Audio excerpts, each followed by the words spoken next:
Hello friends, welcome to my channel. মই বৰ্ষা আপোনালোক সকলোকে মোৰ চেনেললৈ পুনৰ এবাৰ স্বাগতম জনাইছো। আশা কৰিছো সবে ভালে কুশলে আছে। আহক আজি আমি বনাও সকলোৰে প্ৰিয় অসমীয়া নিৰামিষ ব্যঞ্জন মসুৰ দাইলৰ বৰৰ টেঙা। এই ৰেচিপিটো অতি সহজতে কম সময়ৰ ভিতৰত কেনেকৈ বনাব পাৰি আহকচোন চাও।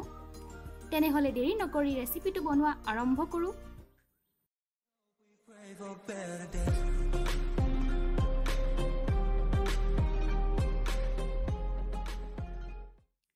মই লৈছো মসুৰ দাইল 2 কাপ, জলকীয়া কেটামান, পিয়াজ দুটা, এটুকুৰা আদা আৰু নহৰু এটা।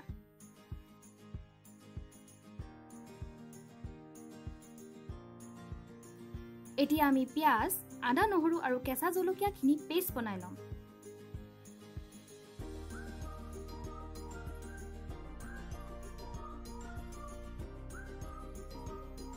এয়া চাওক এইখিনি ৰেডি হৈ গল। মই অকল 3 চামুচ হে ব্যৱহাৰ কৰিম বৰ বনাবলে।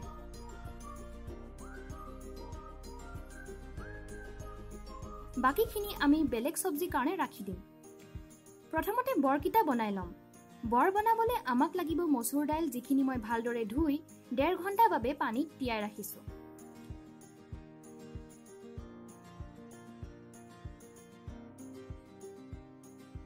তিয়াই ৰখা দাইলখিনিৰ আমি এনে ধৰণে মিহি পেষ্ট এটা বনাই লম।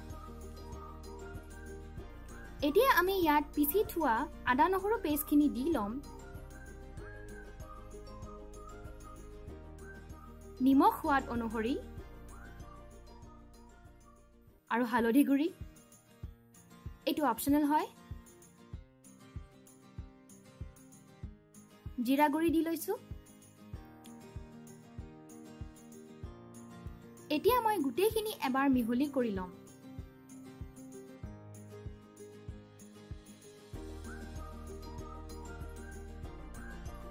তাৰ পাছত ইয়াত আমি দিব লাগিব সৰু সৰুকৈ কাটি ৰখা এটা পিয়াজ আৰু নৰসিংহৰ পাত। এই ধৰণে খাবলৈ বেছি সোৱাদ হয়। ইয়াত মই পানী ব্যৱহাৰ কৰা নাই। এতিয়া আমি আটাইখিনি ভালদৰে মিহলাই লম।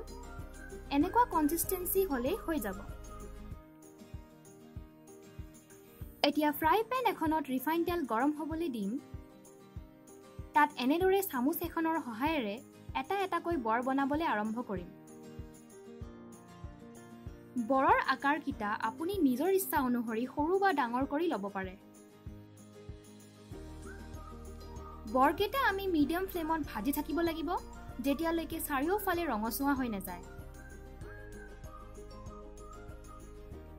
মাজে সময়ে আমি এনেকৈ উলটাই দিম যাতে দুয়োফালে ভালকৈ ভজা হৈ যায়।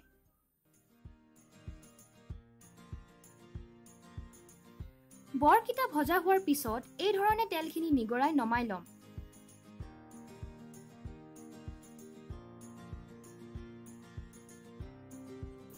একে ধৰণে আমি বাকি থকা মিশ্ৰণখিনিৰ পৰা বৰকিটা বনাই লম। ফ্লেমটো হাই কৰি নিদিব, নহলে বাহিৰৰ পৰা জ্বলি যাব পাৰে আৰু ভিতৰৰ পৰা কেঁচা হৈ থাকিব পাৰে।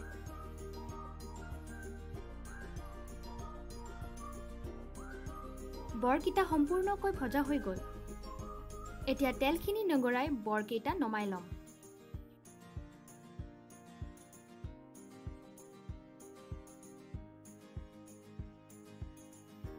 দুই কাপ মসুৰ দালিৰে মোৰ ইমানটো সাইজত 15টাৰ পৰা 20টা মান বৰ হয়।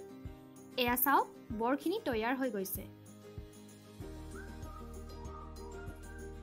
টেঙা বনাবলে আমাক লাগিব 3-4 টুকুৰা মান থেকেৰা,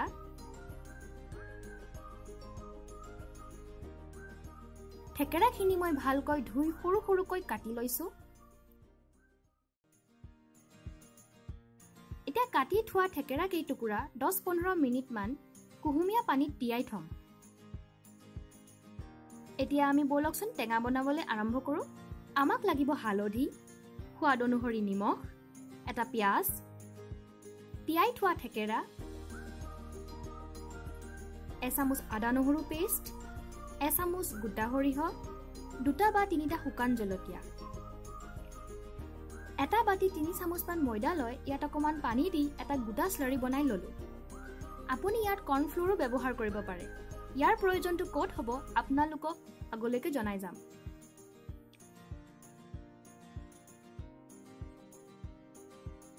কেৰাহী এটাত মিঠাতেল গৰম হ'বলৈ দি তাত শুকান জলকীয়া কেইটা আৰু সৰিয়হখিনি দি ল'ম। মন কৰিব যে গোটা সৰিয়হ গৰম তেলত পৰি ফুটিবলৈ ধৰে, সেইকাৰণে ঢাকোনখন আপুনি লগে লগেই বন্ধ কৰি দিব। সৰিয়হখিনি ফুটি শেষ হ'লে তাত পিঁয়াজ দি ল'ম আৰু ভাজি থাকিম যেতিয়ালৈ গোল্ডেন ব্ৰাউন হৈ নাযায়।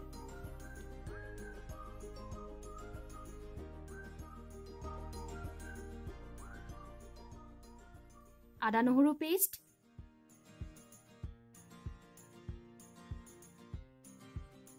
হালধি গুড়ি, সোৱাদ অনুসৰি নিমখ, লৰাই দিলোঁ।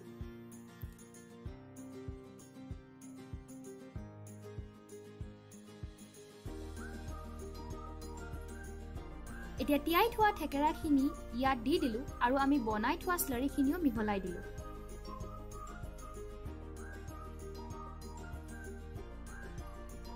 ভালকৈ লৰাই দিলোঁ।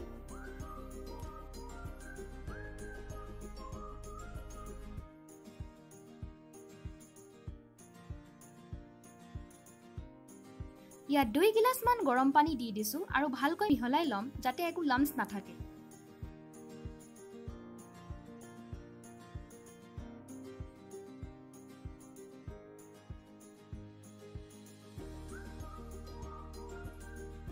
এতিয়া এইখিনি ভালদৰে উতল আহিবলৈ দিম।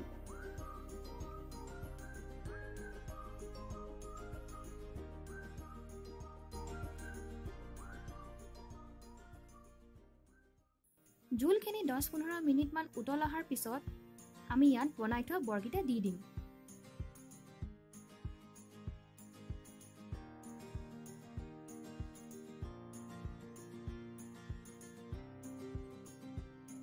ভালদৰে লৰাই দিম।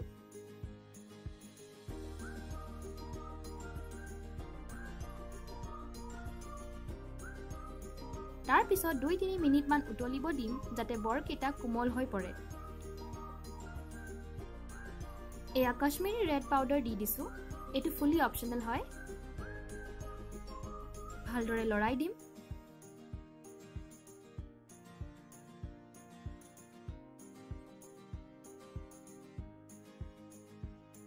এয়া চাওক, আমাৰ বৰৰ টেঙা তৈয়াৰ হৈ গৈছে। খাবলৈ বহুতে সোৱাদ হৈছিলে। আশা কৰোঁ আপোনালোকেও এবাৰ চেষ্টা কৰি চাব, যিসকলে নেজানে, আৰু কেনেকুৱা পালে মোক কমেণ্ট ছেকশ্যনত জনাব। যদি আজিৰ ভিডিঅ'টো চাই ভাল পালে তেনেহ'লে লাইক, শ্বেয়াৰ আৰু ছাবস্ক্ৰাইব কৰিবলৈ নাপাহৰিব। এতিয়ালৈ আহিছোঁ, আকৌ লগ পাম। টেক কেয়াৰ, বাই বাই।